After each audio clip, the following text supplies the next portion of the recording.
আমার জন্ম 1970 সালে। আর 5টা বাচ্চাদের মতো আমার শৈশবটাও খুবই সাদামাটা ছিল। আমার মা বাবা আমাকে অনেক বেশি আদর করতেন। বাবা চাকরির সূত্রে বাড়ির বাইরেই থাকতেন, আর আমার মায়ের সাথে আমার দিন এটা সেটা করতে করতে কেটে যেত।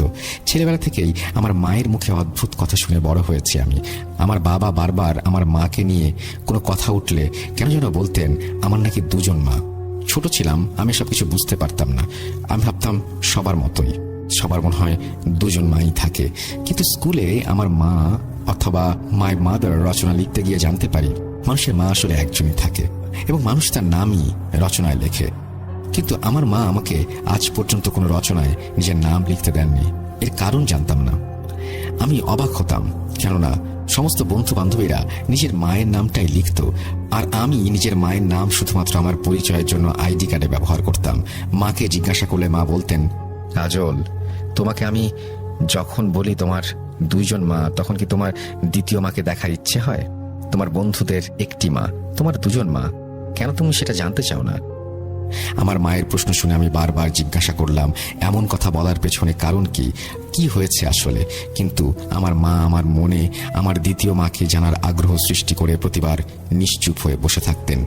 কিন্তু আমি বুঝতাম না কেন আমার মা দ্বিতীয় মা সম্পর্কে আমার ভেতরে আগ্রহ সৃষ্টি করছেন।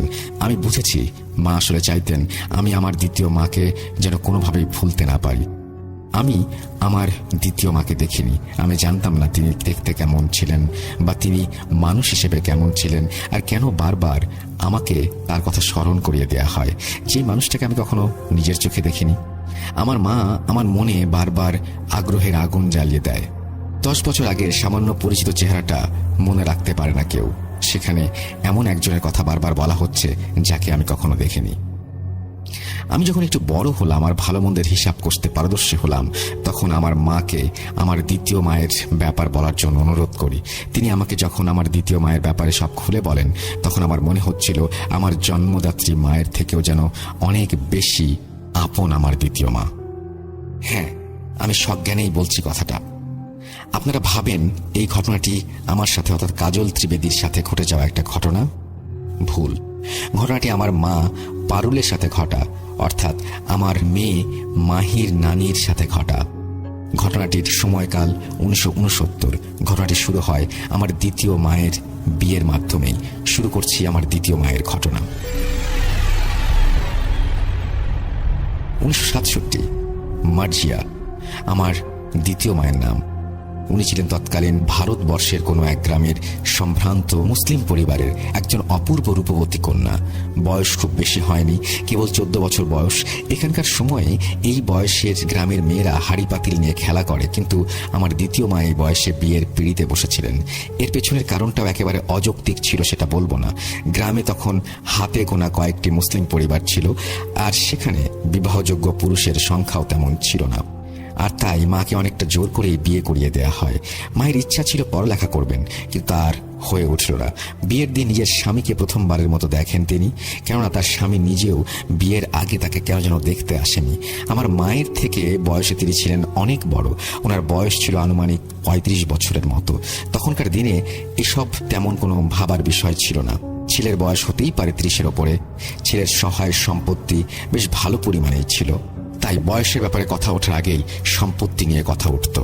ঘরোয়াভাবেই সম্পন্ন হয় আমার মায়ের শুভ বিবাহ। আমার মায়ের বয়স কম হলেও তিনি ছিলেন খুবই সুশীল এবং সংসারী এক কন্যা। যেমন রূপ তেমন গুণ। মায়ের বিয়ের পর মা স্বামীর বাড়িতে চলে আসেন। শুধুমাত্র তার স্বামীর বাড়িই ছিল, শ্বশুর বাড়ি নয়। আমার মায়ের শ্বশুর শাশুড়ির ব্যাপারে ওনার স্বামী কখনোই তাকে কিছু বলেননি। আমার মা শুধু কয়েকবার শুনেছিলেন যে তার এক দেবর নাকি কোনো এক গ্রামে বাস করেন। বিয়ের সময় কাউকে আমার মা দেখেননি। আমার মায়ের স্বামী ছিলেন ছোটখাটো এক জমিদার। ওনার নাম আমার জন্মদাত্রী মাও জানেন না। হয়তো ইতিহাস কোনো এক পাতার কোথাও তার নাম লোকচক্ষুর আড়ালেই রেখে দিয়েছে। আমার মায়ের বিয়ের পর থেকেই তিনি বেশ মন দিয়ে এই সংসার শুরু করেন। বাড়ির বউয়ের দায়িত্ব তিনি কোনো প্রকার সংকোচ ছাড়াই নিজের কাঁধে তুলে নেন। ওনার স্বামী রোজ সকালে কোথায় যেতেন সেটা তিনি জানতেন না, জিজ্ঞাসাও করতে পারতেন না। ওনার স্বামী ছিলেন কিছুটা বদমেজাজি এবং আমার মা বয়স অনেক ছোট, তাই হয়তো ওনার সাহসে কুলাতো না। আমার মায়ের বিয়ের পর থেকেই ওনার স্বামী আলাদা রুমে থাকতো, দরজা বন্ধ করে রাখতো। ওনার স্বামী রুম থেকে বের হয়ে রুম তালাবদ্ধ করে বাড়ি থেকে বেরিয়ে যেত। সারাদিন আমার মা বাড়িতে একাই থাকতেন। ওনার স্বামী ওনার সাথে কোনো ধরনের কথা বলতেন না, শুধু খাবারের সময় হলে ওনাকে খাবার খেতে দিতে বলতেন। প্রথম প্রথম সপ্তাহে একদিন তিনি মায়ের সাথেই ঘুমাতেন, কিন্তু ধীরে ধীরে সেটাও বন্ধ করে দিলেন। অন্যদিকে আমার মা বাড়ির কাজেই বেশিরভাগ সময় কাটিয়ে দিতেন, বাকি সময়টুকু তিনি কাপড় বোনার কাজ করতেন। এভাবেই চলছিল। একদিন তার স্বামী আমার মায়ের কাছে এসে বলেন, শোনো, আজ রাতে 3 জনের খাবার রান্না করবে, আর হ্যাঁ, আজ আমি একটি খাসি কিনে এনে জবাই করব, সেটা কেটে কুটে রান্না করবে। আমাদের জন্য সামান্য রেখে বাকিটা ঢেকে অন্য কোথাও রেখে দেবে। আমি রাতে এসে বাকিটুকু নিয়ে যাব। আমার বন্ধুরা আজ চড়ুই ভাতি করবে, তাই বাকিটুকু আমাদের লাগবে। তোমাকে একা খেতে যেন না হয়, তাই আমি তোমার সাথে সামান্য ভাত খাবো। আমি একটু রাগী হতে পারি, কিন্তু অমানুষ নই। আমার মা তার স্বামীর এমন কথা শুনে কিছুটা খুশি হন। এই প্রথম স্বামী তার কথা ভেবে রাতে একসাথে খাবে বলল। আপনার সম্মতি পেলে আমি আপনাকে একটা কথা জিজ্ঞেস করতে পারি? স্বামীর সম্মতি পেয়ে মা বললেন, আপনি রাতে পাশের রুমে ঘুমান কেন, আর ওই রুমের দরজায় তালা লাগিয়ে রাখেন কেন? আমি তো আপনাকে কখনো ওই রুম পরিষ্কার করতেও দেখিনি। আমি পরিষ্কার করে দিলে কি কোনো সমস্যা হবে আপনার? আমার মায়ের কথা শুনে ওনার স্বামী বলেন, শোনো, বসতে দিলে শুতে যাওয়ার অভ্যাস তোমাদের বউদের জন্য নতুন কিছু নয়। ওই রুমে আমার অনেক মূল্যবান কাগজ আর আমার সারা জীবনের সঞ্চয় আছে, যার গুরুত্ব তোমার মাথায় ঢুকবে না। আমি জমিদার, আমার বাড়িতে এর আগেও অনেকবার চুরির ঘটনা ঘটেছে, তাই আমি সেসব হেফাজত করার জন্যই রুমে তালা দিয়ে রাখি। আর ওই রুমে আমিই থাকি। ওই রুমে আমি ছাড়া আর কারো প্রবেশের অধিকার নেই। সামান্য 2টি কথা বলেছি, তোমার আগ্রহের শেষ নেই দেখছি। রাতে আমি বাড়িতে খাবো না, তুমি নিজের জন্য খাবার রেখে বাকিটা আলাদা করে রেখো, আমি সময় মতো এসে নিয়ে নিব। নিজের স্বামীর মুখ থেকে এমন কথা শুনে আমার মা বেজায় কষ্ট পান। মুখ বুঝে সব সহ্য করেন তিনি, কেননা তার এছাড়া আর কি বা করার আছে। বিকেলের দিকে ওনার স্বামী মস্ত বড় এক খাসি নিয়ে হাজির হন। বাড়ির উঠোনে জবাই করেন সেই খাসি। আমার মা তার স্বামীর কথা মতো খাসির মাংস রান্না করেন এবং সামান্য রেখে বাকিটুকু ভালোভাবে গরম করে শিকেতে তুলে রাখেন। রাতে ওনার স্বামী এসে মাংসের হাঁড়ি নিয়ে তড়িঘড়ি করে বেরিয়ে পড়েন। বাড়ির জানালা দিয়ে আমার মা নিজের স্বামীর বাড়ির দিকে থাকা জঙ্গলে বিলীন হয়ে যাওয়া দেখতে থাকেন। হঠাৎ করেই তার স্বামী কিছু একটার সাথে হোঁচট খেয়ে পড়ে যান। সাথে সাথে আমার মা ওনাকে সাহায্য করার জন্য বাড়ির বাইরে এসে ওনাকে তুলতে যাবেন। এমন সময় স্বামী বলেন, কার অনুমতি নিয়ে এত রাতে তুমি বাইরে বের হয়েছ? আমি কি তোমাকে ডেকেছি? বিয়ের আগে তোমার বাবা বলেছিল তোমরা ভদ্রলোক। এই ভদ্রতা এত রাতে বাইরে বের হওয়া শিখেছ? ওদের কথা শেষ হবার আগেই বাড়ির সামনের দিকে থাকা ঝোপঝাড়ের ভেতর থেকে খচখচ আওয়াজ ভেসে আসে আমার মায়ের কানে। স্বামীর আদেশে আমার মা দ্রুত ঘরে চলে যান। আজ আমার মা নিজের স্বামীর ব্যাপারে নতুন এক ব্যাপার লক্ষ্য করেন, যা আগে কখনো দেখেননি। তিনি দেখেন ওনার স্বামীর বাম পায়ের হাঁটুর নিচ থেকে পায়ের গোড়ালি পর্যন্ত একটি লাকড়ি বাঁধা। ওনার পায়ের মাঝের অংশটা নেই। নেই বলতে সেখানে মাংস ছিল না, একেবারে চিকন হয়ে যেন হাড়ের সাথে শুধু চামড়া লেগে আছে। এসব দেখে মা বেশ ভয় পেয়ে যান, কিন্তু বরাবরের মতোই মুখে কুলুপ এঁটে বসে থাকতে হয় ওনাকে। উনি ঘরে এসে আবার নিজের স্বামীর চলে যাওয়া দেখতে থাকেন। হঠাৎ তিনি খেয়াল করেন আবছা অন্ধকারে ওনার স্বামী ঝোপের আড়ালে চলে যাচ্ছেন, আর সেই ঝোপের দিকে 2টি সবুজ আলো জল করছে। হঠাৎ সেই আলো রং পরিবর্তন করে লাল রং ধারণ করে। আমার মা ভয়ে জানালা থেকে সরে আসেন। সেদিন রাতে ওনার স্বামী বাড়িতে ফেরেননি। শেষ রাতে ফজরের নামাজ পড়ে আমার মা সামান্য কিছু সময় ঘুমিয়েছিলেন। হঠাৎ ভারী গলার চিৎকার শুনে ওনার ঘুম ভেঙে যায়। মা উঠে দেখেন ওনার স্বামী রাগান্বিত হয়ে ওনার দিকে তাকিয়ে আছেন। মা দ্রুত উঠে বসতেই তার স্বামী বলতে শুরু করেন, তোমার কি নিজেকে রানী ভাবার মতো অসুখ করেছে? এত সকালে রানীর মতো ঘুমাচ্ছ যে? ঘরে কি তোমার জন্য 14টা দাসী রাখা আছে যারা তোমার জন্য কাজ করবে? আমার মা স্বামীর কাছে ক্ষমা চান। ওনাকে ক্ষমা করা হয়, কিন্তু সেই ক্ষমার একটি প্রতীক হিসেবে ওনার গালে 5টি বড় বড় আঙুলের ছাপ স্পষ্ট থেকে স্পষ্টতর হয়ে উঠছিল। মা দ্রুত সকালের খাবার তৈরি করেন। সেদিন ওনার স্বামী বাড়িতেই ছিল। খেয়ে দিয়ে নিজের রুমে গিয়ে ঘুমিয়ে পড়েছিল হয়তো, কিন্তু মা কিছুতেই যেন স্বস্তি পাচ্ছিলেন না। ওনার মনে ঘুরপাক খাচ্ছিল অজস্র না জানা প্রশ্ন, যার উত্তর কেবল স্বামী ওনাকে দিতে পারেন। কিন্তু ওনার স্বামীর কাছে উত্তর চাওয়া মানে কুমিরের মুখ থেকে মাংসের টুকরো বের করে নিয়ে আসা, অর্থাৎ এক কথায় অসম্ভব। কাজ শেষ করে মা নিজের রুমে শুতে যাবেন, এমন সময় দেখেন ভেতরের রুম থেকে আলো বেরিয়ে আসছে। হয়তো অতিরিক্ত গরম থেকে বাঁচার জন্য ওনার স্বামী রুমের ভেতরে থাকা জানালা খুলে দিয়েছেন। উনি দরজার ফাঁকা দিয়ে ভেতরে দেখার চেষ্টা করেন। সামান্য আলোয় উনি দেখেন রুমের মাঝ বরাবর কালো কোচমুচে সিংহ বা নেকড়ে আকৃতির একটি মূর্তির মতো কি যেন রাখা। হঠাৎ উনি দেখতে পান ওনার স্বামী দরজার ওই পাশ থেকে সেই ফাঁকা স্থান দিয়েই ওনার দিকে তাকান। রুম থেকে বের হন ওনার স্বামী। বের হয়ে মাকে ইচ্ছে মতো মারধর করেন। চোখের অশ্রু ফেলা ছাড়া আমার মায়ের আর কিছু করার ছিল না। ওনার হাতে কালশিটে পড়ে যায়। উনি 2 দিন শয্যাশায়ী অবস্থায় থাকেন। এরপর থেকে মা সেই দরজার কাছে যাবারও সাহস করেননি। একদিন সকালে ওনার স্বামী চলে যাবার পর এক মহিলা বাড়িতে আসে, যাকে মা আগে কখনো দেখেননি। মহিলাকে চেনেন না জন্য বেশি কিছু না বলে দরজা আটকাতে যাবেন, এমন সময় তিনি বলেন, তুমি এই বাড়ির প্রথম বউ নাও। এই কথা শুনে আমার মায়ের পায়ের নিচ থেকে মাটি সরে যায়। আমার মা মহিলাকে বেশ রাগান্বিত হয়ে বলেন, এই কথা বলার আপনি কে? আপনি এই কথা কিভাবে জানেন? কে আপনি? উত্তরে মহিলা নিজের পরিচয় দেন। আমার মাকে এমন কিছু কথা তিনি বলেন যা শুনে আমার মা বিশ্বাস করতে বাধ্য হন। মা মহিলাকে ঘরের ভেতরে এসে যা বলার বলতে বলেন। মহিলা বলতে শুরু করেন, তুমি এই বাড়ির প্রথম বউ নও। এর আগে তোমার স্বামী আরো 2টি বিয়ে করেছে। ওনার বাকি 2 জন স্ত্রী এখনো বেঁচে আছে। আমার পরিচয় আমি নিজে না দিলে তোমার জানার কথা না। আমি তোমার স্বামীর ছোট ভাইয়ের বউ। আমি তোমাকে সাবধান করতে এসেছি। আমার মা মহিলার কথার উত্তরে বলেন, আমি শুনেছিলাম ওনার এক ছোট ভাই আছে, কিন্তু আমি নিশ্চিত ছিলাম না। আর ওনার আগের 2 স্ত্রীরা কোথায়? আর ওনারা যদি বেঁচেই থাকেন তাহলে উনি আমাকে কেন বিয়ে করেছেন? এভাবে আমার জীবন নষ্ট করার মানে কি? মহিলা প্রশ্ন শুনে আমার মায়ের দিকে কিছুটা সময় তাকিয়ে দীর্ঘশ্বাস ছেড়ে বলেন, লোভ। এই লোভ তোমার স্বামীকে পশু বানিয়ে দিয়েছে। আমাকে বলো তো, তোমার স্বামীকে তুমি বিয়ের পর কয়বার খোদার সামনে মাথা নত করতে দেখেছো? আমি হলপ করে বলতে পারি 1টি বারের জন্য না। তোমার চুপ থাকাই এর প্রমাণ। তোমার স্বামী একজন। মহিলার কথা শেষ হতে না হতেই দরজা ধাক্কানোর শব্দ পাওয়া যায়। মা কোনো রকমে মহিলাটিকে বিছানার নিচে লুকাতে বলেন।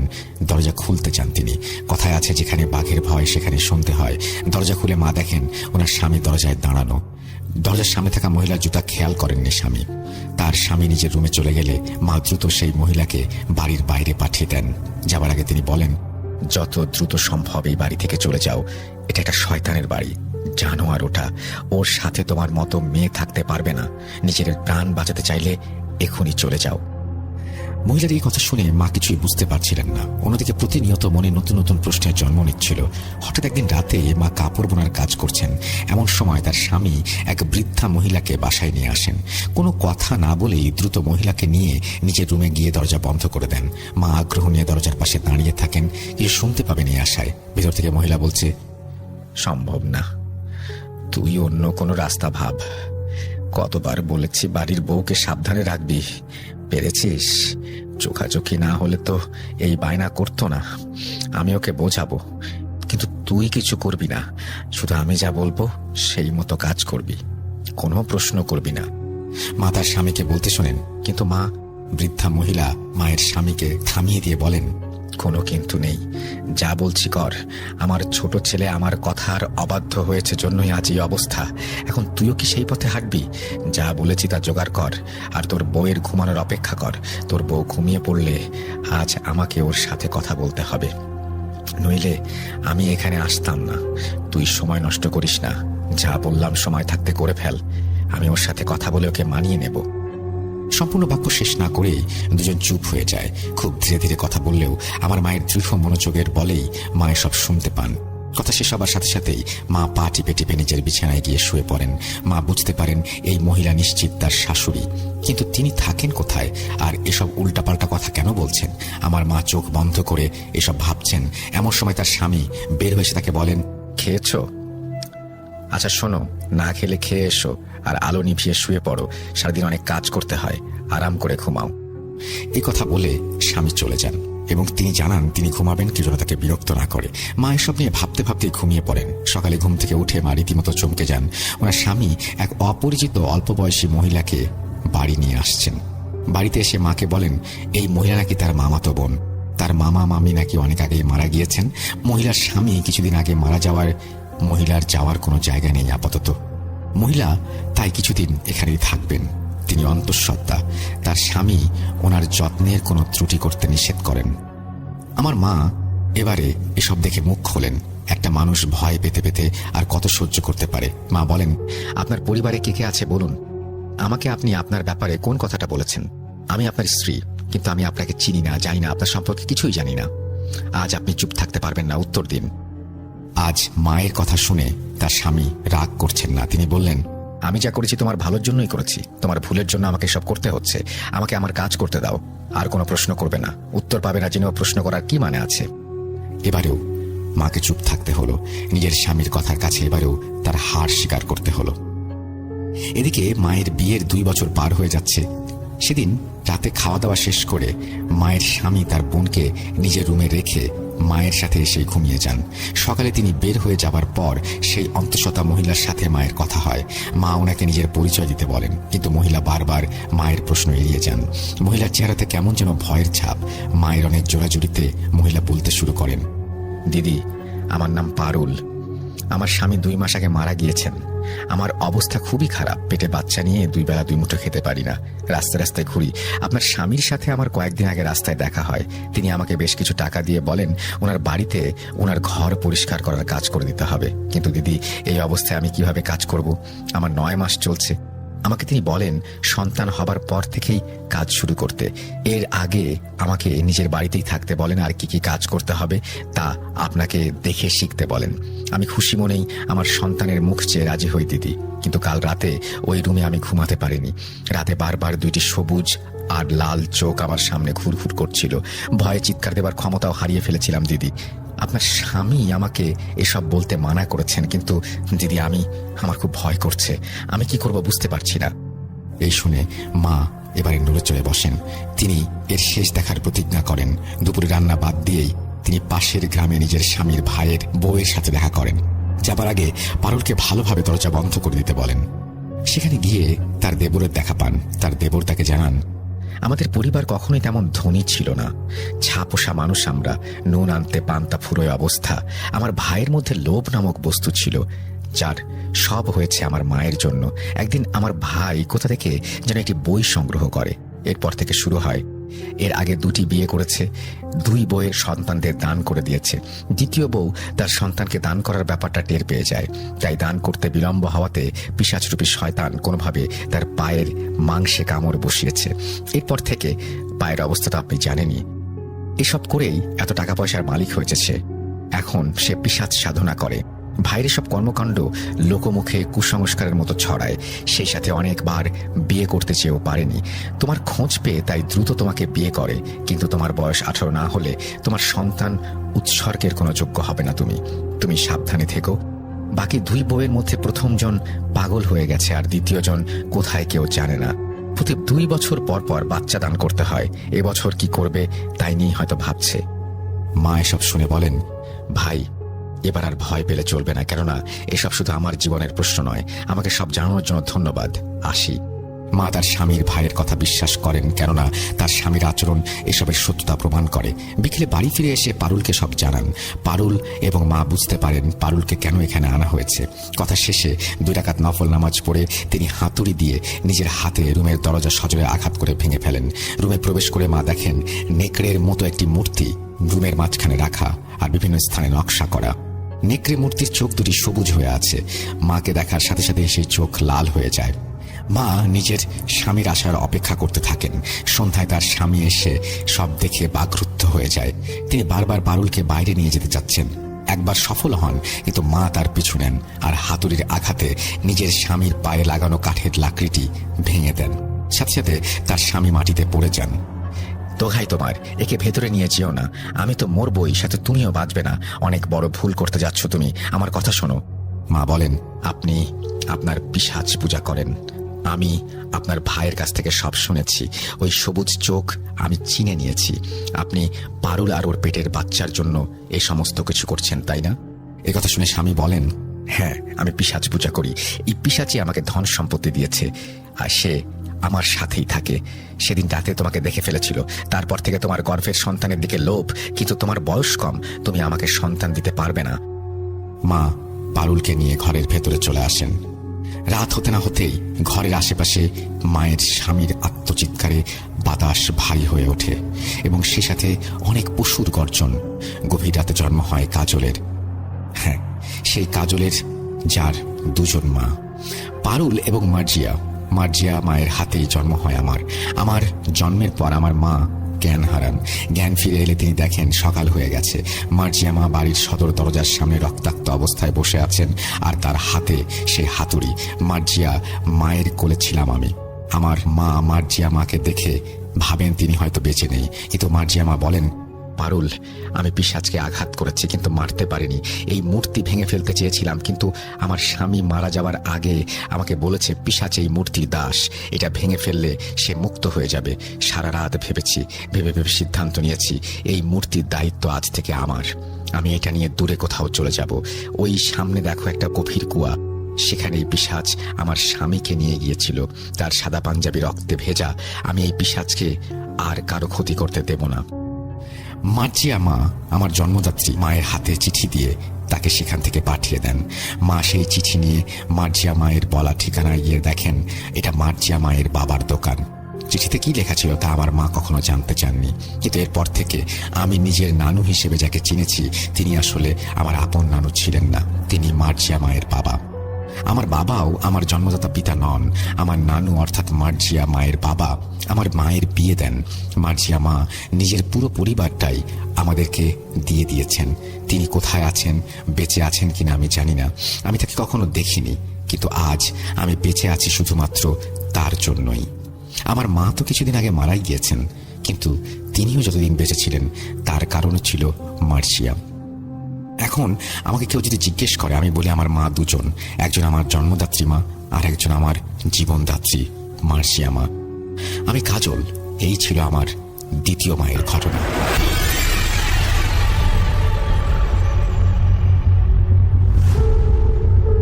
ঘটনাটি ঘটেছিল আজ থেকে প্রায় 43 বছর আগে। কি বলবো, এই ঘটনা এখনো আমাকে তাড়িয়ে নিয়ে বেড়ায়। অমানবিক চিৎকার যখন শুরু হয় তখন প্রায় মধ্যরাত। রহমান হুজুর ঘুম থেকে জেগে উঠলেন। ওনার বাড়ি ছিল মানিকগঞ্জ জেলার কোনো এক গ্রামে। বাড়ি থেকে একটু দূরে ভেসে আসা এক আর্তচিৎকারে সেই রাতে ওনার ঘুম ভেঙে যায়। উনি ওনার তসবি আর টুপিটা হাতে করে বাইরে ছুটে গেলেন। রাতের ঠান্ডা বাতাস তার শরীরে যেন ঠান্ডার কামড় বসিয়ে দিচ্ছিল। হুজুর যতই কাছে যাচ্ছিলেন ততই কান্নার আওয়াজ আরো বেড়ে যেতে লাগলো। গ্রামের নদীর তীরে অবস্থিত সাধারণত আর 5টা ঘরের মতো সেখানেও ছিল একটি মাটির ঘর। দূর থেকে দেখা যায় আলো জ্বলছে ঘরের ভেতর।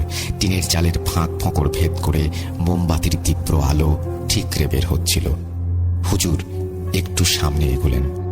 জানালা দিয়ে ভেতরে উঁকি মেরে দেখেন এবং ভয়ে আতঙ্কিত একটি পরিবারকে দেখতে পান। মেঝেতে হিংস্র চেহারা আর তীক্ষ্ণ চোখের খুব অল্প বয়সী একটি মেয়ে শুয়ে আছে, আর বাড়ির বাকি সদস্যরা শক্ত করে ঘিরে ধরেছে তাকে। তাদের সমস্ত অঙ্গ প্রত্যঙ্গগুলো যেন এক অদৃশ্য শক্তির বিরুদ্ধে লড়াই করছে। এমত অবস্থায় রহমান হুজুর দরজায় টোকা দিলেন। মেয়ের বাবা আব্দুর রশিদ সাহেব দরজা খুলতেই রহমান হুজুর ঘরে ঢুকে চিৎকার করলেন, ফিরে যা, জাহান্নামের শয়তান, এই মাসুম বাচ্চাটিকে এক্ষুনি ছেড়ে দে। এই কথা বলে হুজুর কুরআন থেকে তার জানা বিভিন্ন আয়াত পাঠ করতে লাগলেন। আয়াতের দোহাই দিয়ে হুজুর শয়তানকে চলে যাবার নির্দেশ দিলে মেয়েটির কণ্ঠস্বর ও নড়াচড়া কিছুটা ধীর হয়ে গেল, যদিও ভয় এখনো বাড়ির সকলের মস্তিষ্কে বাসা বেঁধে রয়েছে। তার বাবা আব্দুর রশিদ সেখানে হুজুরকে দেখে দরজা ছেড়ে হতাশায় মগ্ন হয়ে হুজুরের দিকে ছুটে গেলেন। হুজুর, দয়া করে আমার রিমাকে সাহায্য করুন। কোন এক শয়তান তার শরীর কবজা করেছে।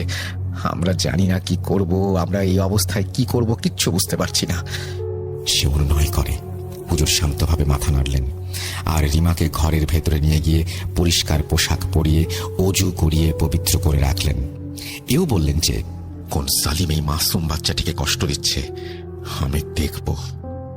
কিছুক্ষণ পর হুজুর রিমার ঘরে প্রবেশ করলেন। ভেতরে ঢুকেই উনি রিমাকে প্রচন্ড জোরে কাঁপতে দেখলেন। এখনো তার চোখ তীক্ষ্ণ, খোলা। তার চোখের এই তীক্ষ্ণতা দেখতে এমন ছিল যে এই চাউনি এই পৃথিবীর কোনো মানুষের নয়।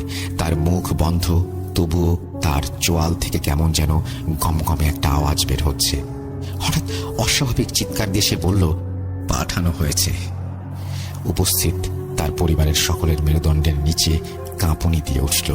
হুজুর জিজ্ঞেস করলেন রিমার বাবাকে যে আসলে তার কি হয়েছে। উনি বললেন, হঠাৎ করে ঘন্টা কয়েক ধরে রিমার এমন অবস্থা, মিনিটে মিনিটে আরো খারাপ থেকে আরো খারাপের দিকে যাচ্ছে। কিছুক্ষণ ধরেই সে অস্বাভাবিক আচরণ করছিল। প্রথমে সে নানান ধরনের অদ্ভুত দুঃস্বপ্নের কথা বলতো আমাদের, তারপর নানান ধরনের উল্টাপাল্টা আগা মাথা ছাড়া কথা বলতে শুরু করে। আস্তে আস্তে সে রাতে ঘুমানো বন্ধ করে দিয়েছিল একেবারেই। না ঘুমিয়ে ঘুমিয়ে চোখ দুটো দেখতে কেমন যেন শয়তানের মতো হয়ে গিয়েছে। খাওয়া দাওয়া বন্ধ করে দিয়েছিল। দিনরাত নাকি সে কারোর জন্য অপেক্ষা করতো আর বলতো, 12 জন, মাত্র 12 জন। কারা 12 জন, কি বা তাদের পরিচয়, কিছুই আমরা জানি না। রাত বিরেতে চিৎকার চেঁচামেচি করা থেকে শুরু করে নানাবিধভাবে পরিবারের সবাইকে আক্রমণ করা, আরো কত কিছু করে সে বলতো এগুলো নাকি একটা পরীক্ষা। 12 জনের জান কবজ করে কেউ একজন আসবে, কিন্তু কে সেটা জিজ্ঞেস করলে রাগী গলায় হেসে ফিসফিস করে বলতো, মৃত্যু।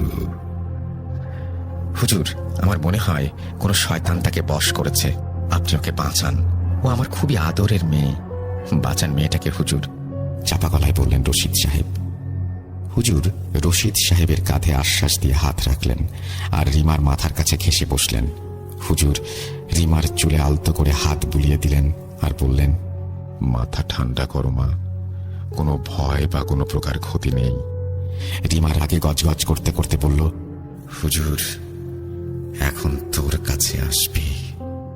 হুজুর রিমাকে বলল, কে আসবে? হে শয়তান, তুই অপবিত্র, এই পবিত্র শরীরে এটা কি অভিশাপ দিয়েছিস তুই? যতই নিষ্পাপ হবার ভান ধরিস না কেন, তুই শয়তান, তোর নিকৃষ্ট স্বভাব প্রকাশ কর। হুজুরের কথায় রিমার কোনো ভ্রুক্ষেপ হলো না। রিমার মুখ তার অস্বাভাবিক গতিবিধি অব্যাহত রেখেছে। কিছুক্ষণ পর হঠাৎ ভারী এক কণ্ঠস্বর উত্থিত হয় রিমার মুখ দিয়ে, যা আসলে তার নয়। বোকা হুজুর, তুই আমাকে হারাতে পারবি না। আমি জুলকারনাইন, আমি মালিক।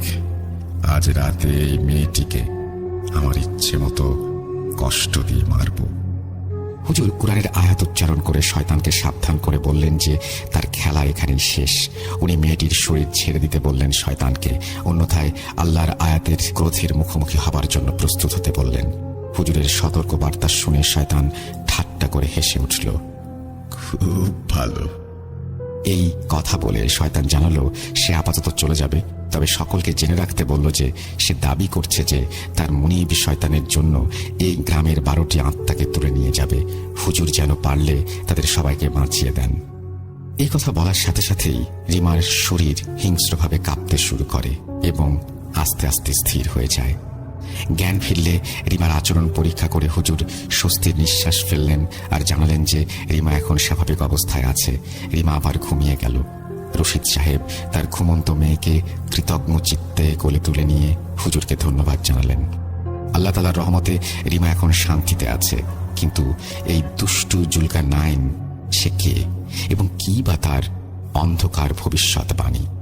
হুজুর রশিদ সাহেবকে জানালেন যে আমাদের সময় নষ্ট করা উচিত নয়। আমাদের অবশ্যই অন্য গ্রামবাসীদের পরীক্ষা করতে হবে আর নিশ্চিত হতে হবে যে অন্য কেউ পজেসড হয়েছে কিনা। আরও কেউ কেউ এই শয়তানের শিকার হওয়ার আগেই শয়তানকে থামাতে হবে বলে জানালেন তিনি।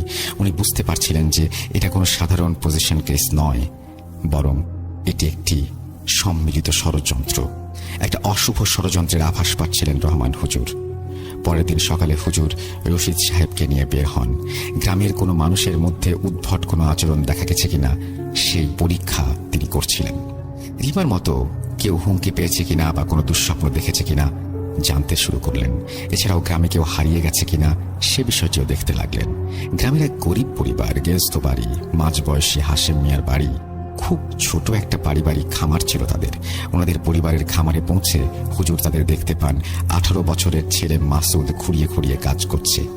তার চোখ ফাঁকা এবং প্রাণহীন, ঠিক রিমার মতো। হুজুর মাসুদকে ডেকে বললেন, মাসুদ শুনতে পাচ্ছ? মাসুদ হুজুরের কথার কোনো সাড়া দেয়নি, বরং সে তার কাজ অব্যাহত রেখেছে। হঠাৎ দ্রুত গতিতে তার অসহায় বাবা মা হুজুরের সামনে এলেন আর জানালেন 3 ছেলের মাঝে মাসুদই এমন বাজে অবস্থায় রয়েছে। 3 দিন ধরে তার এই অবস্থা। খাওয়া কাজ সব করলেও মনে হয় সে যেন এখানে উপস্থিত নেই। এটা নাকি তার মাসুদ হতেই পারে না। কোনো কিছু যেন মাসুদকে নিয়ন্ত্রণ করছে। অশ্রুসিক্ত স্বরে মাসুদের মা কথাগুলো বললেন। হুজুর মাসুদকে ঘরে নিয়ে গিয়ে কবজিতে 2টি আঙুল রাখলেন আর তার গায়ে অস্বাভাবিক ঠান্ডা অনুভব করলেন। তার চামড়া যেন ঢিলে হয়ে গেছে। উনি মাসুদকে বেশ কিছুক্ষণ পর্যবেক্ষণ করলেন। সূর্যাস্তের মধ্যে তিনি আরও 9 জন গ্রামবাসীর অবস্থা দেখলেন ও পরীক্ষা করছিলেন। রিমা ও মাসুদের মতো কিছু উপসর্গ, যেমন ফ্যাকাশে খালি দৃষ্টি, অস্বাভাবিক নড়াচড়া, বরফের মতো ঠান্ডা শরীর, এই রহস্যগুলো হুজুরকে অনেক বেশি পরিমাণে মানসিক চাপে রেখেছিল। জুলকার নাইনের ভয়ানক ভবিষ্যৎবাণী আসলে সত্যি না মিথ্যা সেটা জানার জন্য উনি মরিয়া হয়ে গিয়েছিলেন। এসব ভাবতে ভাবতে ক্লান্ত হয়ে হুজুর রাত্রি যাপনের জন্য তার বাসায় ফিরে আসেন। বাসায় ফিরে নামাজ আদায় করলেন এবং চিন্তা করতে লাগলেন। উনি বাইরে চাঁদের দিকে তাকাচ্ছিলেন। উনি দেখলেন চাঁদ ওঠার সাথে সাথে ওনার গ্রামটা যেন এক কালো অন্ধকারে ঢেকে যাচ্ছে। গ্রামের প্রায় সব বাসার জানালায় অনিয়মিতভাবে হ্যারিকেন জ্বলছিল। রাতের এই অন্ধকার যেন গ্রামটাকে আতঙ্কগ্রস্ত করে ফেলেছিল। হুজুর জানতেন যে যুদ্ধে তিনি জড়াচ্ছেন সেই যুদ্ধ তার সাহস এবং ভয় উভয়কেই পরীক্ষা করবে। যুদ্ধের আগেই কোনো মতে সম্ভাব্য কোনো সমাধান খুঁজতে মরিয়া হয়ে যাচ্ছিলেন হুজুর। সাধারণ রুকাইয়ার বাইরে গিয়েও উনি এই শয়তানি শক্তির সাথে যুদ্ধ করতে রাজি। গ্রামের অনেকেই বর্তমানে অনেক ভয়ে জীবনযাপন করছে। গ্রামের রক্ষক হিসেবে মেনে নিয়েছে গ্রামবাসী হুজুরকে। ওনাকে কিছু একটা করতেই হবে। সাহস নিয়ে এগিয়ে যাবার প্রয়াস করলেন হুজুর। এই লড়াই গ্রাম ও মানুষকে বাঁচাবার লড়াই। এই লড়াই শয়তানকে পরাজিত করার লড়াই। আগামী দিন হুজুরের আসল কাজ শুরু হবে, আর আল্লাহর কাছে সেই কাজের জন্য হুজুর রহমতের ভিক্ষা চেয়ে ঘুমিয়ে পড়লেন। অধ্যায় 2, শয়তানের মুখোশ উন্মোচন।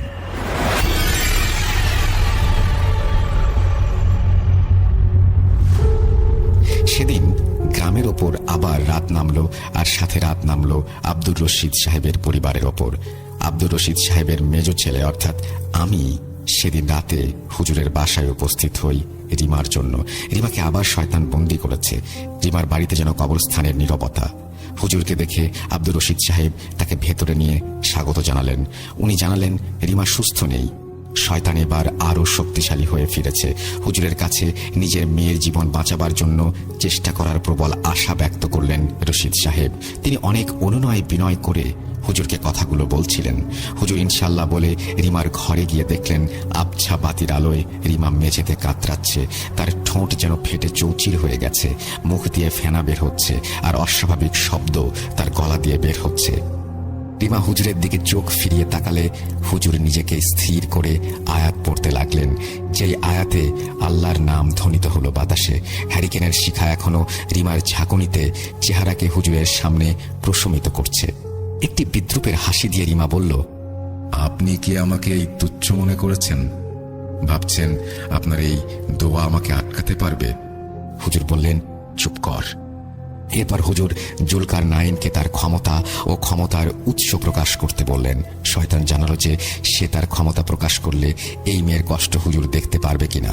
এই বলে জুলকার নাইন রিমার ওপর সম্পূর্ণভাবে ভর করে। রিমা কষ্টে কাতরাতে কাতরাতে বলে এই বাড়িতে একটি তাবিজ স্থাপন করা হয়েছিল। জুলকার নাইনের পা এই গ্রামে রাখার জন্য। ধ্বংস করে দেবে সে সবকিছু, আর তাদেরকে যে আটকাতে আসবে তাকেও। হুজুর বাড়ির ভেতর তাবিজ খুঁজতে লাগলেন। হুজুর অনুসন্ধান করে একটি পুরাতন স্লেট খুঁজে পেলেন একটি দেয়ালের পেছনে, যেখানে নানান ভাষায় অনেক কিছু লেখা, কিছু চিত্র অঙ্কন করা। হুজুরের হাতে সেই স্লেট দেখে রিমা এক অপ্রত্যাশিত চিৎকার দেয় আর স্তব্ধ হয়ে পড়ে। প্রচন্ড কষ্টে সে অনেক জোরে জোরে নিঃশ্বাস নিচ্ছিল। রশিদ সাহেব তার মেয়েকে স্বস্তিতে কোলে তুলে নিলেন আর হুজুরকে পরীক্ষা করে দেখতে বললেন। হুজুর পরীক্ষা করলেন এবং তাবিজের উৎস খুঁজতে লাগলেন। হুজুর ভাবেন 12টি পজেশন কেসের কথা বলেছিল জুলকার নাইন, যার মাঝে খুঁজে পাওয়া গেছে 11টি। রিমা, মাসুদ ও আরো 9 জন। তাহলে শেষেরটা কোথায়? হুজুর গম্ভীরভাবে জিজ্ঞেস করলেন। জুলকারনাইন শয়তানি হাসি দিয়ে হুজুরের দিকে না সূচক মাথা নাড়ল আর রিমাকে নিয়ে কটূক্তি করল। হুজুর জানতেন যে আসল কাহিনী উদ্ঘাটনের জন্য জুলকারনাইনকে আরো জিজ্ঞাসাবাদ করা দরকার ছিল, কিন্তু হুজুর জানতেন যে জুলকারনাইনের বাকি পরিকল্পনাগুলো আরো নিষ্ঠুর হতে পারে। তিনি আব্দুলকে বললেন রিমাকে পাহারা দেবার জন্য এবং বাকি একজনকে খুঁজে বের করার জন্য রওনা হলেন, এই আশায় যে শেষ ব্যক্তির সাথে কথা বললে হয়তো উনি গুরুত্বপূর্ণ কোনো ক্লু খুঁজে পেতে পারেন। উনি গ্রামের রাস্তায় চলতে লাগলেন। গ্রামের এক বাড়ির সামনে গিয়ে হোঁচট খেয়ে পড়েন। কোনো এক অদৃশ্য শক্তি ওনার কানে কানে বলে, এখানে। হুজুর মনের ভুল ভেবে উঠে গেলেন আর দেখলেন বাড়ির বাইরে মজিদ আর আয়েশা নামক দম্পতি ঝগড়া করছে। মজিদ তার বড় ছেলে মশিউরকে মারছিল। মশিউর হলো বাকি 9 জনের একজন। এখানে বলে রাখা ভালো যে 12 জনের মাঝে সবার কথা আমার মনে নেই। যাদের কথা মনে আছে শুধু তাদের কথাই বলছি। হুজুর মশিউরের চেহারা দেখে থমকে যান। রিমা ও মাসুদের মতো একই চোখ ও চলাফেরা তার। ছেলেটার বাবা তাকে মারছে, তবুও ছেলেটার কোনো ভ্রুক্ষেপ নেই। হুজুর মজিদ সাহেবকে ধমক দিয়ে থামিয়ে দিলেন। মশিউর হুজুরকে দেখে বলল, রহমান, তোর কাজের প্রশংসা না করে পারছি না, তুই আবারও এখানে চলে এলি? মশিউরের কাছে এসে শান্তভাবে হুজুর বললেন, হ্যাঁ, তোর পরিকল্পনা আমাকে বল, আজাব কমে যাবে। মশিউরের নড়াচড়া থেমে গেল হুজুরের চ্যালেঞ্জের কথা শুনে। সে তার নাম বাবিল এবং তার আরেক নাম মৃত্যু। মশিউর স্বাভাবিক কণ্ঠস্বর অস্বাভাবিক করে কথাগুলো বলল। হুজুর বাবিলকে জিজ্ঞাসা করলেন সে কেন এই নিরপরাধ মানুষদের কষ্ট দিচ্ছে। বাবিল জানায় তাদের মালিক শয়তান দুনিয়াতে চরম বিশৃঙ্খলা সৃষ্টিকারী, মানুষের কষ্ট তাকে আনন্দ দেয়। মশিউর দাঁতে দাঁত লাগিয়ে কটকট করে হাসছিল। হুজুর এবার রাগে দুঃখে বাবিলের ওপর আল্লাহর কালামের আয়াত পড়ে আজাব ডেকে আনলেন আর বললেন, এই ছেলেটির সাথে সাথে বাবিলের খেলা আজ রাতেই শেষ করবেন উনি। মশিউর ঘুমিয়ে পড়ার আগে আরো একবার কুৎসিতভাবে হাসল অভিব্যক্তিহীন মুখোশে। হুজুর আবার চলতে লাগলেন। গ্রামে যেতে যেতে হুজুর আবারও এক ভয়ঙ্কর শয়তানের সম্মুখীন হলেন। হুজুরকে যেন কেউ গাইড করে নিয়ে যাচ্ছে প্রতিটি আক্রান্ত ব্যক্তির কাছে। হয়তো সেই শয়তান যার পরিকল্পনার কথা এখনো জানা যায়নি। হুজুর দেখলেন একজন অল্প বয়সী নববধূ অশ্লীলভাবে চিৎকার করার জন্য চেষ্টা করছে এবং দৌড়ে একটি বাচ্চার সামনে গিয়ে তার ক্ষতি করার চেষ্টা করছিল। হঠাৎ সে হুজুরের দিকে তাকিয়ে ফিক করে হেসে দিয়ে বলল, বাহ রহমান, তুই এসেছিস তাহলে? এই বলে সে কুর্নিশ করে কাকে যেন অভ্যর্থনা জানায়। হুজুর জিজ্ঞাসা করে সে কাকে অভ্যর্থনা জানালো। মহিলাটি জানায় সে তাকে অভ্যর্থনা জানালো যিনি রহমান হুজুরকে এখানে নিয়ে এসেছে। হুজুর বুঝলেন উনি চারিদিক থেকে শয়তানের জালে জড়িয়ে যাচ্ছেন। যেসব শয়তানের সাথে হুজুরের দেখা হয়েছে তারা প্রত্যেকেই কিছু রহস্যজনক ক্লু দিয়েছিল।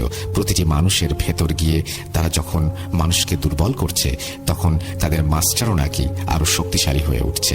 সে আরো বলে যখন 12টি মোমবাতি নিভে যাবে আমাদের মালিক অবতার এই পৃথিবীতে হাঁটবে। হুজুর 12 নম্বর ভিকটিমের কথা জানতে চাইলে সে জানায় সর্বশেষ ভিকটিমের পরিচয় সে দেবে না। রাত নামে। ক্লান্ত স্থির হয়ে হুজুর রিমার কাছে ফিরে আসেন। রশিদ সাহেব তাকে জানালেন যে শয়তান দুর্বল হয়েছে, কিন্তু সে বলেছে তার কাজ হচ্ছে গুমরাহ আর বিলম্ব করা। তার কাজ নাকি প্ল্যান মতো এগিয়ে যাচ্ছে। হুজুর চুপ করে তাদের পরবর্তী পদক্ষেপ নিয়ে চিন্তা করছিলেন। তখন রশিদ সাহেবের বাসার দরজায় করাঘাতের শব্দ হলো। গ্রামের গোরখোদক সিদ্দিক দৌড়ে দরজার ভেতরে চলে গেল আর হুজুরকে বলল, হুজুর তাড়াতাড়ি আসুন, দাফনের সময় ভয়ঙ্কর কিছু ঘটেছে। হুজুর ও রশিদ একসাথে একটা গলিতে ঢুকে সিদ্দিককে অনুসরণ করতে লাগলেন। কবরস্থানে পৌঁছে তারা ভয়ে থমকে গেলেন। চাঁদের আলোতে দেখা গেল সদ্য খনন করা একটা কবরে একটি কঙ্কাল শুয়ে আছে। কিন্তু এ কিভাবে সম্ভব? হুজুর কিছুটা মুষড়ে পড়লেন। এই ভেবেছে উনি কি করবেন। অধ্যায় 3, রুকাইয়া যুদ্ধ।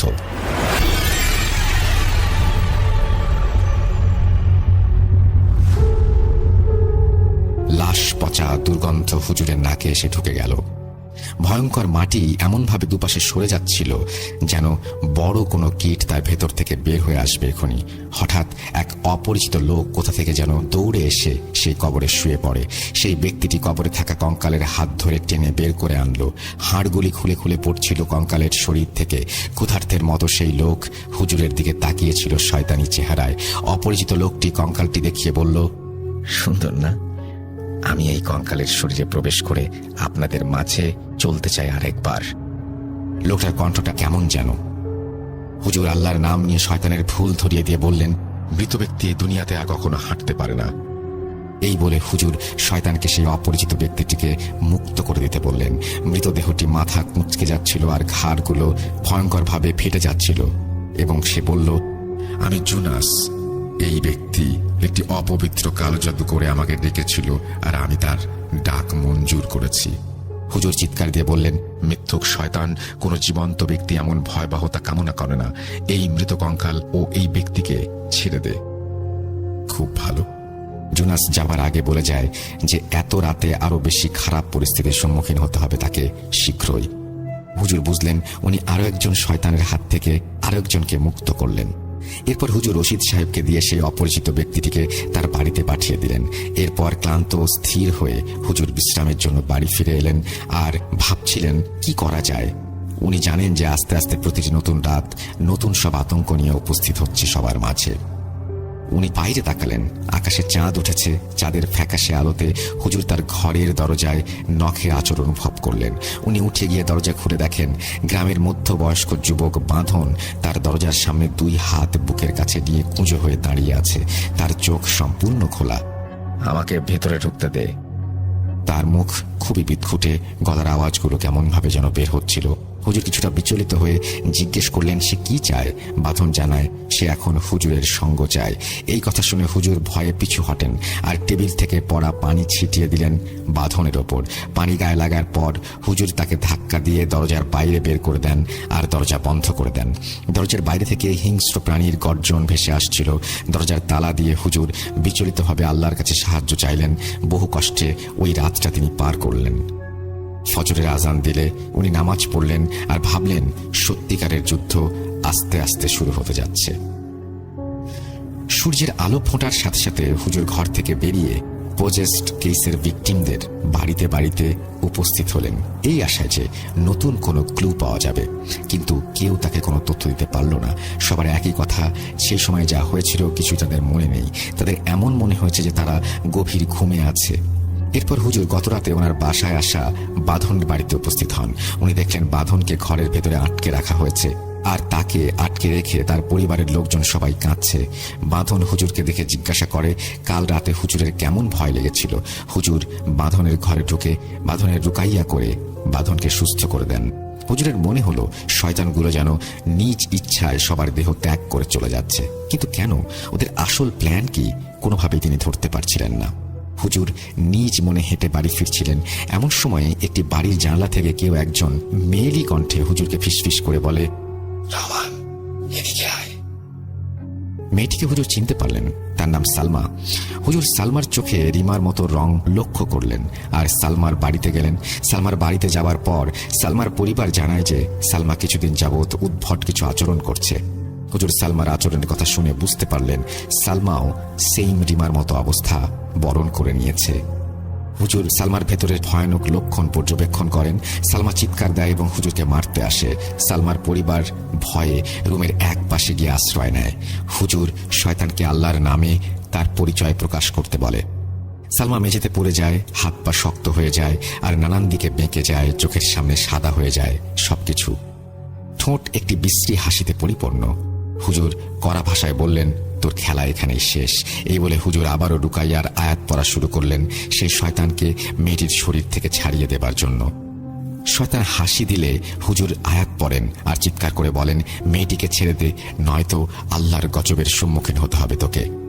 চিৎকার দিয়ে সালমার শরীর সে ত্যাগ করে। সালমা মেঝেতে পড়ে যায় আর মাথায় আঘাত পায়। সে কাঁপছিল প্রচন্ডভাবে। হুজুর সালমার চিকিৎসা করলেন এবং তার জন্য আল্লাহর কাছে দোয়া করলেন। হুজুর ভেবেছিলেন এই একটা বিজয় আসলে অস্থায়ী ছিল যতক্ষণ না প্রধান শয়তানের ওপর বিজয় প্রাপ্ত হচ্ছেন তিনি।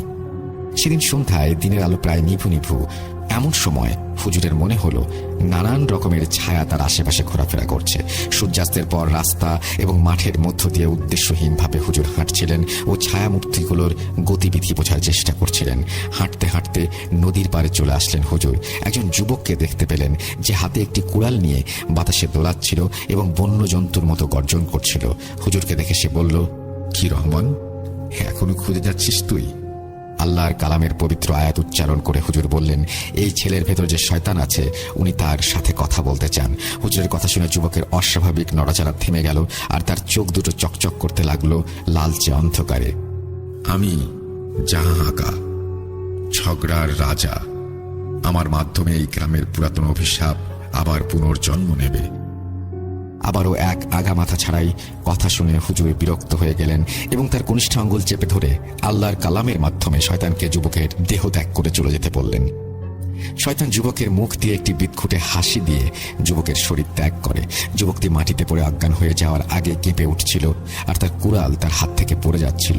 হুজুর অচেতন যুবকের জ্ঞান ফিরিয়ে তাকে বাসা পর্যন্ত পৌঁছে দিয়ে আসেন।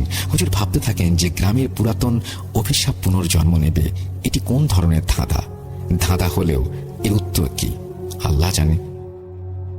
শয়তানের এই স্নায়বিক খেলা চলতেই থাকে, নাকি নৃশংসতা ডেকে আনে এই খেলা? আস্তে আস্তে হুজুর পজেসড ব্যক্তিদের আলাদা করছিলেন গ্রামের ভেতর। উনি কোনো ইনোসেন্টের ক্ষতি না করেই ওনার কাজ চালিয়ে যাচ্ছিলেন। সারা রাত রাস্তায় ঘুরে বেড়ান, ক্লান্ত শরীর। হুজুর সব খুঁটিনাটি এক করে বুঝতে চেষ্টা করেন। উনি বুঝতে চাচ্ছিলেন এই মানসিক দুনিয়ায় মানুষের আত্মাকে দুর্বল করে কোন মহাশয়তান, কি পরিকল্পনা তার। হুজুর বুঝতে পারছিলেন যে চূড়ান্ত লড়াই শুরু হচ্ছে খুব দ্রুত। অধ্যায় 4, পরিণতি।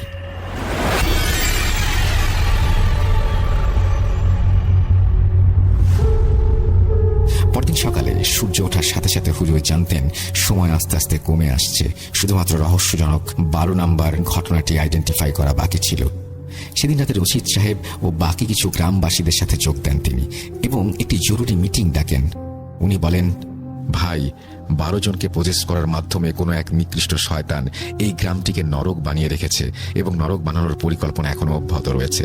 12 জন আক্রান্ত মানুষের মাঝে একজন ছাড়া বাকি সবাইকে পাওয়া গেছে, কিন্তু চূড়ান্ত পজেসড ব্যক্তিটি এখনো লুকিয়ে আছে। তার নাম জানি না। কি নারকীয় ষড়যন্ত্রের প্ল্যান করছে তারা। আমাদের অবশ্যই সন্ধ্যার আগে তাকে খুঁজে বের করতে হবে। এই খোঁজ চালিয়ে যাবার সময়ে যে কোনো চিহ্ন, তা যত ছোটই হোক না কেন, তাই একটা ক্লু দিতে পারে। কাজেই সাবধান, লক্ষ্য রাখবেন। গ্রামের লোকেরা হতাশায় তাদের চোখ বন্ধ করে কাজে নেমে পড়ে। অনেক খোঁজার পরও তারা কোনো প্রকার ক্লু পায় না। সবাই হতাশাগ্রস্ত হয়ে পড়ে। আকাশ যেন অন্ধকার হয়ে গেল সবার জন্য। তখন হঠাৎ দূর থেকে এক ব্যক্তি দৌড়ে আসে এবং ক্ষীণকণ্ঠে জানায়, সাদিয়া, সরকার বাড়ির মেয়ে নাকি কিছুদিন যাবৎ খুব উদ্ভট আচরণ করছে। সে নাকি সারাদিন রুমে একা থাকে। হুজুর এই কথা শুনে সময় নষ্ট না করে দ্রুত সরকার বাড়িতে চলে গেলেন।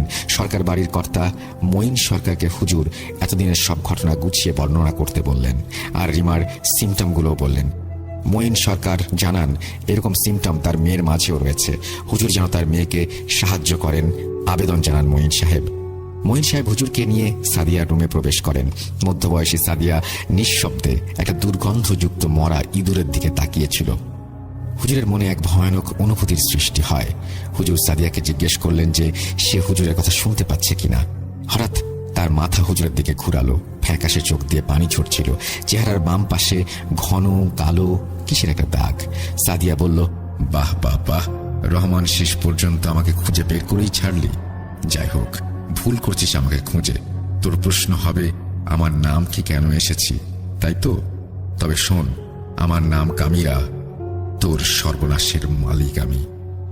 সাদিয়ার আওয়াজ যেন কেমন গম্ভীর হয়ে যাচ্ছিল। হুজুর বললেন, তোর সবকিছু শেষ এখানে। হুজুর গর্জে উঠলেন আর চিৎকার করে আল্লাহর নামে রুকাইয়া করতে শুরু করলেন সাদিয়ার দেহ ত্যাগ করানোর জন্য। কামিরা উন্মাদের মতো সাদিয়ার মুখ দিয়ে কথা বলছিল। সে জানালো যে দোয়া পড়ে তাকে হুমকি দেয়া হচ্ছে, সেই দোয়া কোনো কাজে আসবে না, কারণ এখন নাকি অনেক দেরি হয়ে গেছে। সে জানায় মধ্যরাতের জন্য সে কিছু রিচুয়াল প্ল্যান করেছে, যার মাধ্যমে তাদের ওস্তাদ শয়তানের আচার অনুষ্ঠানের মাধ্যমে পূর্ণ মহিমায় এই দুনিয়ায় আবার অবতরণ করবে। তার দুনিয়ায় আসাটা কেউ নাকি ঠেকাতে পারবে না। মঈন সাহেব মেয়ের এই অবস্থা দেখে কাঁদছিলেন আর হুজুরের কাছে তার মেয়েকে বাঁচানোর জন্য অনুরোধ করছিলেন। হুজুর জানতেন যে সর্বশেষ যুদ্ধ বিজয় করেই উনি একমাত্র এই মেয়ে আর গ্রামকে বাঁচাতে পারবেন।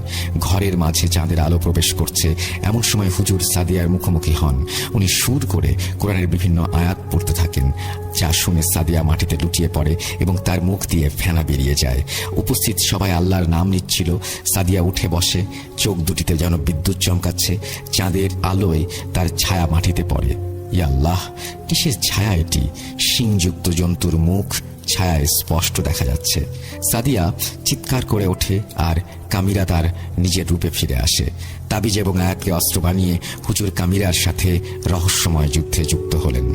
শয়তান ও হুজুরের এই দ্বন্দ্ব উপস্থিত সকলের মনে এক অজানা ভয়ের সঞ্চার করে দিচ্ছিল। সাদিয়ার চোখে শয়তানি আভা জ্বলে উঠল। সে হুজুরের সামনে এসে হুজুরের গলা টিপে ধরল। তবুও হুজুর থামেনি। গ্রামবাসীরা ওনাকে সাহায্য করছিলেন। সবাই একসাথে আল্লাহর কালাম পড়ছিলেন। সাদিয়া চিৎকার দিয়ে ভেঙে পড়ল। হুজুরকে মৃত্যুর থেকেও খারাপ জীবনের হুমকি দিয়ে কামিরা সাদিয়ার দেহ ত্যাগ করে। সবাই স্বস্তির নিঃশ্বাস ফেলল। লড়াই শেষ। কামিরা তার শেষ রিচুয়াল করে যেতে পারেনি। সকলের মুখে যে একটু একটু করে হাসির ঝলক ফুটে উঠল। গ্রামের লোকেরা যখন আনন্দ করছিল, তখন হুজুর নাকি কিছু জিনিস অনুভব করলেন। উনি ওনার ভেতরে কেমন যেন একটা অন্ধকার অনুভূতি দেখতে পাচ্ছিলেন। কামিরা যেন তার কাজ সম্পূর্ণ করে গেছে বলে মনে হচ্ছে। হুজুর হঠাৎ এমনভাবে মাটিতে পড়ে দাপাদাপি করছিলেন যে ওনার শরীরে আগুন জ্বলছে বলে মনে হচ্ছিল। উনি হঠাৎ উঠে দাঁড়ালেন। হঠাৎ ওনার হাত একদম উল্টে গেল। গ্রামবাসীরা ভয়ে ছোটাছুটি শুরু করলো। হুজুর চাঁদের আলোতে দাঁড়ালেন। ইয়া আল্লাহ, এ যে সাদিয়ার ছায়ার মতো শয়তানের ছায়া। শেষবারের মতো হুজুর কিছু একটা বললেন। না, এটা হতে পারে না, এই বলে উনি নিজের শ্বাস রোধ করলেন। আস্তে আস্তে হুজুরের চেহারায় লম্বা ঘন একটা কালো দাগ ফুটে উঠতে শুরু করলো। চোখ ফ্যাকাশে হয়ে গেল, ঠোঁট ফেটে গেল। হুজুর শয়তানি হাসি হেসে বললেন, বোকার দল, তোরা ভেবেছিলি আমার কৃতদাসের পরাজিত করে আমাকে থামিয়ে দিবি? এরপর হুজুর বললেন, কামিরার ফাইনাল রিচুয়াল সফল হয়েছে। আমি এখন এই দুনিয়ার মাঝে আবার হাঁটছি তোদের কথিত রক্ষাকর্তা রহমানের শরীরের মাধ্যমে। যাকে রক্ষাকর্তা ভাবছিস, তার শরীরে আমি কিভাবে এলাম ভাবতে থাক। আজ থেকে আমার রাজত্ব শুরু। এই বলে হুজুর জানালা দিয়ে লাফ দিয়ে পালিয়ে যান। গ্রামের লোকেরা স্তম্ভিত হয়ে গিয়েছিল এই ঘটনা দেখে। তারা বুঝতে পারল যে কোনো এক জঘন্য শয়তানকে পরাজিত করতে গিয়ে তার অনিচ্ছাকৃতভাবে শয়তানের হাতেই নিজেকে সঁপে দিতে হয়েছে। সবাই ভয়ে ভয়ে সরকার বাড়ি ত্যাগ করে চলে যান শেষের রাতের দিকে। সূর্য উঠল গ্রামে। দিনটি যেন এক আজাবের দিন। হুজুরের শয়তানি হাসি এখনো প্রতিধ্বনিত হচ্ছে ক্ষতবিক্ষত বাঁশঝাড় জুড়ে।